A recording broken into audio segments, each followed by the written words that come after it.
6 months. That is how long Lewis Hamilton and Kim Kardashian have been calling this real, according to the people closest to them. And in those same 6 months, a driver who once said out loud that he was not fast anymore turned into a man standing on Ferrari's top step for the first time in his career. Let's start with the parts everyone already half remembers, because the timeline matters more than any single headline. February 2026. A quiet weekend at Estelle Manor in the Cotswolds, the kind of location you choose, specifically because nobody expects to find you there. A source told the press it was kept deliberately low-key, 2 bodyguards for her, a close protection officer for him, both staying in the background. Within days, they were photographed boarding a flight to Paris. A week after that, Super Bowl LX sitting together in a suite at Levi's Stadium, on camera in front of the entire country. That is not a slow reveal. That is a couple who went from invisible to unmissable in the space of about 10 days. If you're watching this and you're not from the usual paddock countries, tell us where you're tuning in from in the comments below. Because this story has traveled further outside racing circles than almost anything else the sport has produced this year. Here's what makes it worth actually examining, rather than just repeating. 2025 was, in Hamilton's own words, a nightmare. 0 podiums across an entire season, out-qualified by his own teammate 19 times to 5. A driver who told reporters flatly, "I'm just slow and it's the same every weekend." That was the man heading into the winter break. Then February arrives, the Cotswolds happens, and by March, he's at the Vanity Fair Oscars after-party, leaving a hard-eyes comment on her Instagram post that gets 3,000 likes in an hour. Kardashian's caption that night was 2 words, "Gucci girl." His reply needed no words at all. By April, he's posting a video of himself drifting a Ferrari through the streets of Tokyo, with her in the passenger seat, captioning it, "Here we go again." Her reaction, caught on camera as the car rolled to a stop, "That's insane." Small moment, but notice what it isn't. It isn't a staged photo call. It's a woman in a passenger seat, genuinely startled by how fast the car she's riding in actually goes. By June, he's on the podium in Monaco, blowing her a kiss from the top step, and telling reporters afterward, unprompted, "It's amazing to have her come this weekend and have the support. She does that for me every day." And then Barcelona, June the 14th. His first Ferrari win, 31 attempts in the making. F1 photographer Kim Illman caught him walking to the media pen with Kardashian already on FaceTime. Her exact words, reported by Crash.net, "You killed it! We're so proud of you! We're so excited!" His reply, 1 word, "Unreal." That is a documented exchange, not a rumor.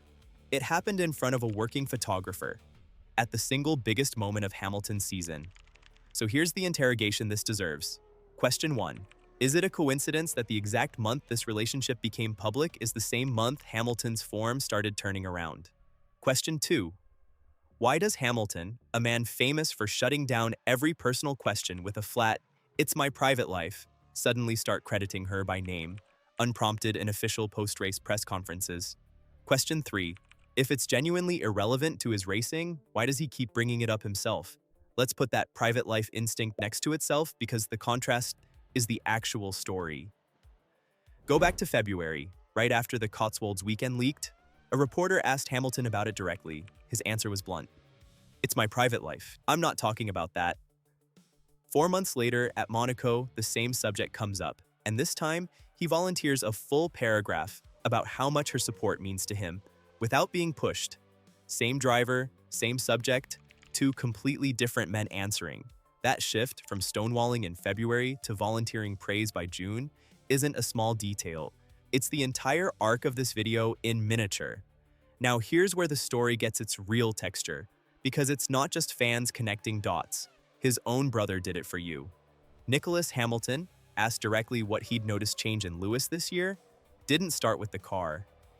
"He looks better in terms of his life," Nicolas said. "He looks happier as a man. Maybe that's Kim. I don't know, I haven't met Kim yet. He looks happier. He looks more solid in his life." Then he added the line that actually explains the theory. "It's about being around people that make you feel good.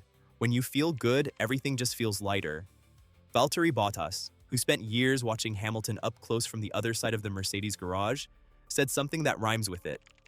"People are happier the better the racing goes on track, and he seems in a good place. It's good to see." He's shown that he hasn't lost any of his ability. Notice what both of those have in common. Neither one leads with the car. There's a structural reason this kind of story almost never gets confirmed from inside a team, and it's worth naming because it explains the silence you're about to hear from Ferrari. A team principal's job is to keep 20 engineers, 2 drivers, and a sponsor board all pointed at the same explanation for results, and that explanation always has to be repeatable, controllable, and defensible in front of the board. We rebuilt our processes is a story Ferrari can plan around next season. Our driver fell in love is not. So even if Vasseur privately believes personal happiness plays a real part, there is no version of Formula One team management where he says that out loud in a press conference.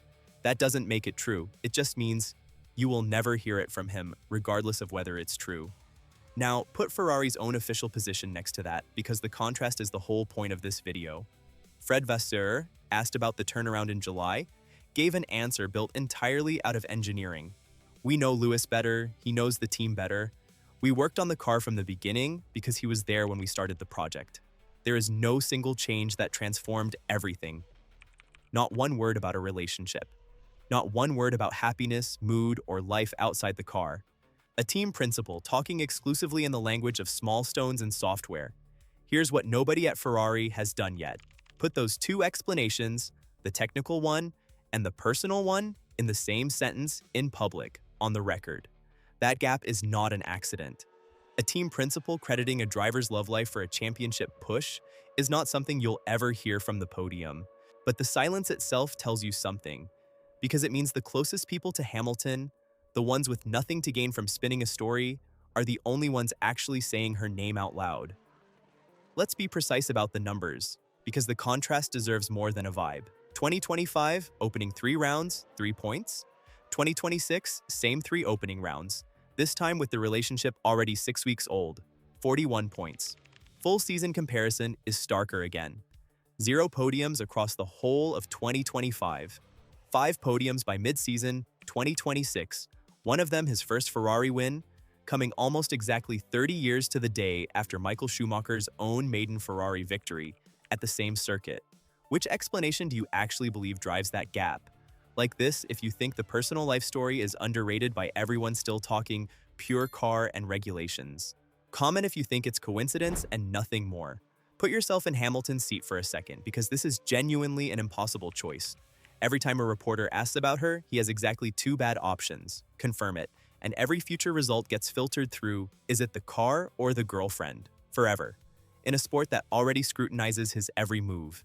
Deny it or deflect, and it looks evasive, like he's hiding the one honest explanation for the best form of his career. He's chosen a third option, somewhere in the middle, praising her without ever quite explaining what she's changed. Whether that's strategy or just honesty is something only he actually knows. It isn't only close family reading it this way either. Even a rival driver has weighed in, unprompted. Liam Lawson, speaking on the Gypsy Tales podcast, was asked about the rumors and said, "It's great for the sport to be fair," before adding the caution that comes with any paddock gossip.